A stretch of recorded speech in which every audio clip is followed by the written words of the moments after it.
Hi friend, दोस्तों। फिर आज मैं आपके सामने रूबरू हो रहा हूँ और क्या बताएं, रात में ही टाइम मिल पाता है और इसी समय हम समय भी दे पाते हैं वीडियो के लिए। तो मैं इसके लिए माफ़ी चाहता हूँ। लेकिन दोस्तों, एक चीज़ से आज मैं फिर उसी बात पे, राष्ट्रीय महापर्व पे ही कुछ चर्चा करूंगा। ये वीडियो बड़ा लंबा नहीं होगा, सिर्फ दो टूक में बहुत थोड़ा होगा ये वीडियो।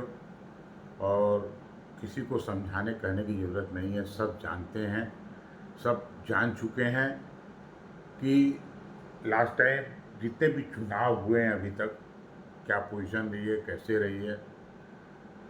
और उसमें जो लीडर पार्टी है कितनी लीड कर रही है वो भी जान रहे हैं सब, उसमें कोई कहने की ज़रूरत नहीं है।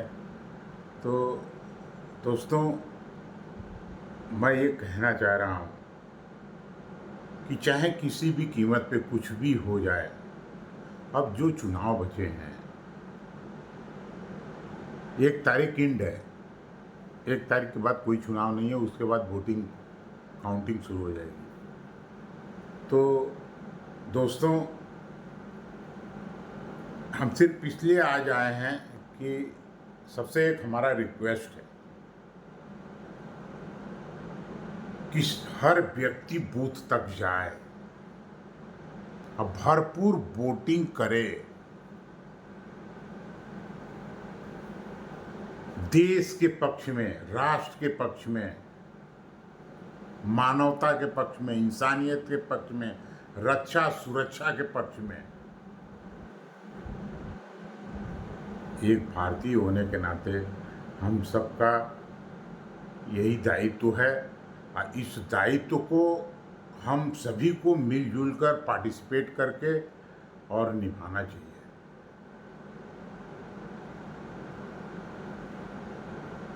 दोस्तों,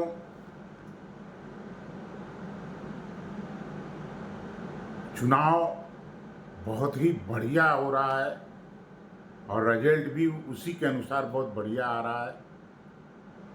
लेकिन आज मैं सिर्फ इसलिए आया हूं कि सब लोग वोट करने जाएं, सुबह नहा धो के, फ्रेश होके, कुल्लादतवन करके अपना फट से जो है पोलिंग बूथ पे पहुंच जाए। जितना जल्दी वोटिंग हो जाए, अपना हम गंगा नहा लें। दोस्तों, बहुत बड़ा कार्य हुआ है, ये हमारा अपना मत है। बहुत कार्य हुआ है और सबको, पूरे देश को जो बचा है अब चुनाव, उन लोगों को भी दिल पे हाथ रख के सोचना चाहिए और सिर्फ काम पे मुहर लगाना चाहिए। चाहे वो कोई पार्टी हो, कोई सांसद हो, अगर उसका काम बोल रहा है, काम दिख रहा है, वोट करो। और लोक लुभावन चुपड़ी रोटी बोतल और पैसा के चक्कर में मत जाना दोस्तों, वो तो 2 दिन में खत्म हो जाएगा। लेकिन फिर ये मौका 5 साल के बाद आएगा।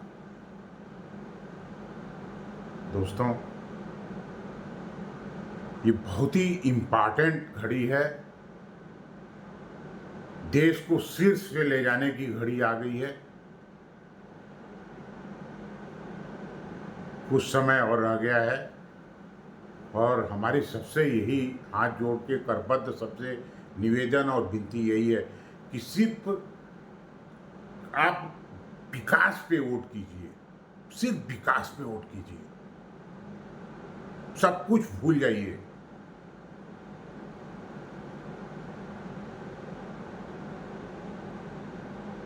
अरे भाई, मैं कह रहा हूँ कोई भी सरकार बनेगी, किसी के घर में गड्डी पहुँचाने आज तक कोई आया है क्या? कोई नहीं पहुँचाया है। किसी घर में कोई कुछ मतलब करोड़ों रुपया लेके आया है क्या? दिया है क्या? नहीं दिया है। और आम पब्लिक जो पढ़ी लिखी थोड़ी भी समझदार है, वो यही कहती है भैया हमें क्या चाहिए, हमको बत्ती चाहिए, बिजली चाहिए, पानी चाहिए, सड़क चाहिए, और जो इंफ्रास्ट्रक्चर जो आम जीवन में ज़रूरत होती है वो चाहिए, सुरक्षा रक्षा व्यवस्था चाहिए, लॉ एंड ऑर्डर चाहिए, यही चाहिए ना दोस्तों। इसमें कोई नकार नहीं सकता है। इन लोगों ने अपनी पूरी मेहनत की है, अपने पूरे लगन से विकास को लेआउट कर दिया है ज़मीन पे, और आपके सामने सब कुछ ट्रांसपेरेंट कर दिया, खोल के रख दिया है। अब इसके बावजूद भी अगर किसी को न दिखे दोस्तों, तो न दिखे, वो तो उसको तो आप चश्मा नहीं, अगर 1000 पावर का लैंप भी लगा देंगे तब भी नहीं दिखेगा उसको। हाँ, वैसे आदमी को दिखाना भी नहीं चाहते हम।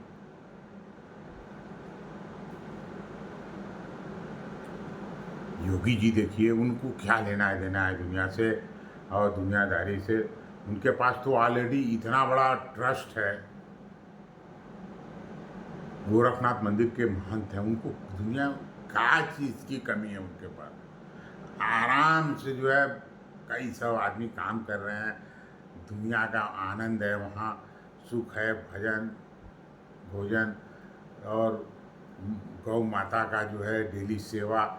लेकिन उन्होंने उस सब करते हुए भी उसको सबको तिलांजलि दे करके और देश के विकास के लिए, देश की अखंडता के लिए, मर मिटने के लिए अगला तैयार है कि चाहे जो भी हो हम काम करेंगे, तो किसी भी तरह से करेंगे, और करके दिखाया है उन्होंने।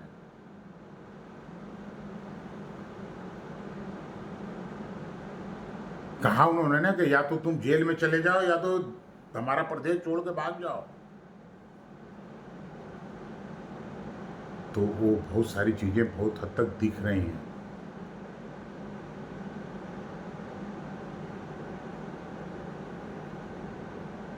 योगी जी भी अच्छे आदमी हैं, बहुत ही काबिल व्यक्ति हैं।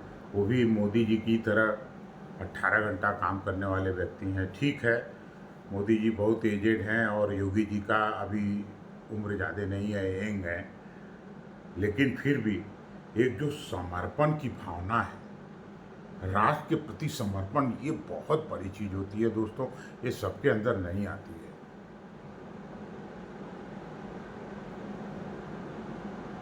जो समर्पण की भावना है, राजनाथ सिंह जी हैं, जेपी नड्डा जी हैं, शाह जी हैं, ये सारे लोग, गडकरी हैं, सब लोग मतलब दिन रात लगे हुए हैं।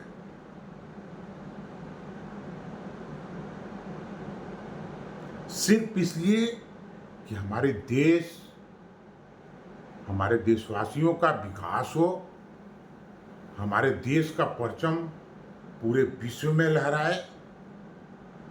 और लोगों ने माना भी है।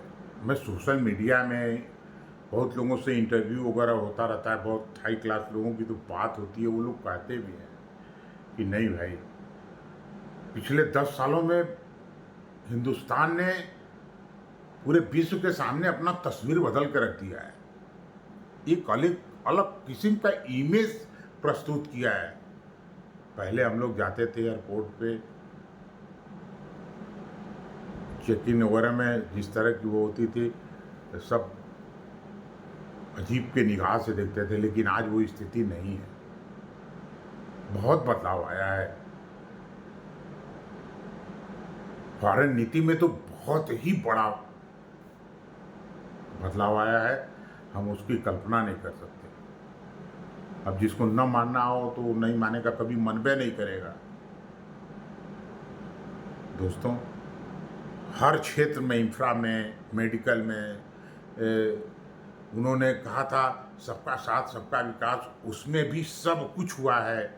माँ बहनों के लिए बहन बेटियों के लिए जितना जो कुछ बहुत सारी योजनाएं हैं, किसानों के लिए बहुत ढेर सारी योजनाएं हैं। हम पढ़ते पढ़ते थक जाएंगे, लेकिन वो आपको याद नहीं हो पाएगा, इतनी योजनाएं हैं। अलग अलग वेबसाइट है, उस पर जा करके क्लिक करिए, फटाफट सारी योजनाएं आ जाएंगी। कहाँ कैसे अप्लाई करना है, कैसे पैसा मिलना है, कैसे क्या होना, सारी स्थितियां आपको क्लियर हो जाएंगी।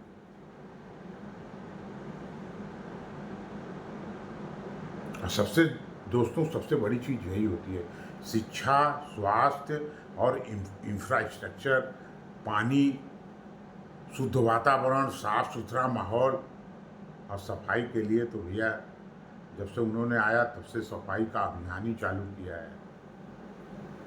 लेकिन उसके बावजूद भी हम देखते हैं लोग नहीं समझ में आता है, अनगिवन करते रहते हैं।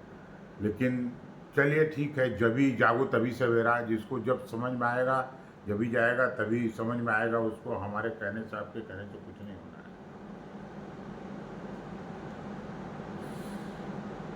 तो दोस्तों, बहुत ज़्यादा टाइम नहीं लेंगे हम, न ज़्यादा टाइम देंगे, क्योंकि अब कुछ ऐसी बात कहने के लिए रह नहीं गई है। उन्होंने अपना संकल्प पत्र भी पूरा दिखा दिया है, मैंने भी आपको पूरा डिटेल में बता भी दिया है, उसके बारे में भी बता दिया है। और जो संकल्प पत्र उन्होंने दिया है उसमें से तो काफ़ी हद तक सब काम हो चुका है। उसको अब एकदम ऊंचाई पे ले जाने के लिए संकल्प पत्र में रखा है कि उसको एकदम पीक टॉप पे पहुंचाना है।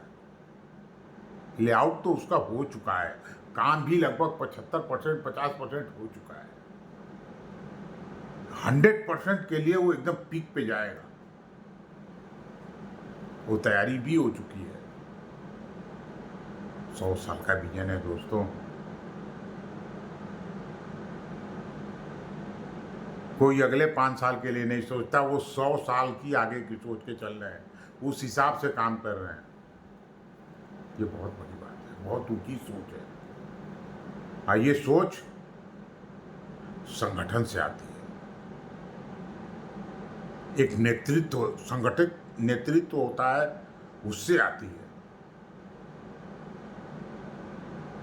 जो संगठन का निर्णय होता है, जो उसमें डिस्कशन होता है, जो कटाक्ष होते हैं, उसमें जो निकल के छन के आती है कि नहीं ये चीज़ सही है, यही चीज़ सही रहेगा। और वो लंबू पंजू लोग नहीं होते हैं। IAS IPS बड़े बड़े अपने साइंटिस्ट, अपने फील्ड के एक्सपर्ट वहाँ मौजूद होते हैं। उसके बाद जो हमारे माननीय सदस्यगण हैं, जो मंत्रीगण हैं, वो सारे लोग रहते हैं। वो लोग भी अपना विचार रखते हैं, सारी चीज़ें देखते हैं, सुनते हैं, तब जाके। तो जब इतनी बड़ी टीम ले करके और इस हिसाब से काम होगा, तो दोस्तों उस काम को फेल होने का कोई सवाल ही नहीं। अब काम निरंतर आगे बढ़ रहा है, बढ़ता जाएगा, इसमें कोई कसर नहीं है। बस हम एक ही चीज़ बार बार करना चाहते हैं कि वोट देने जाइए, 100% वोट करिए। That's all. शुभ रात्रि, सब्बा खैर, स्वस्थ रहें, मस्त रहें। जय हिंद, जय भारत। बंद कर रहे हैं सर, लेकिन वोट जरूर जाइए, डंके के चोट पे वोट डालिए। जय हिंद, जय भारत।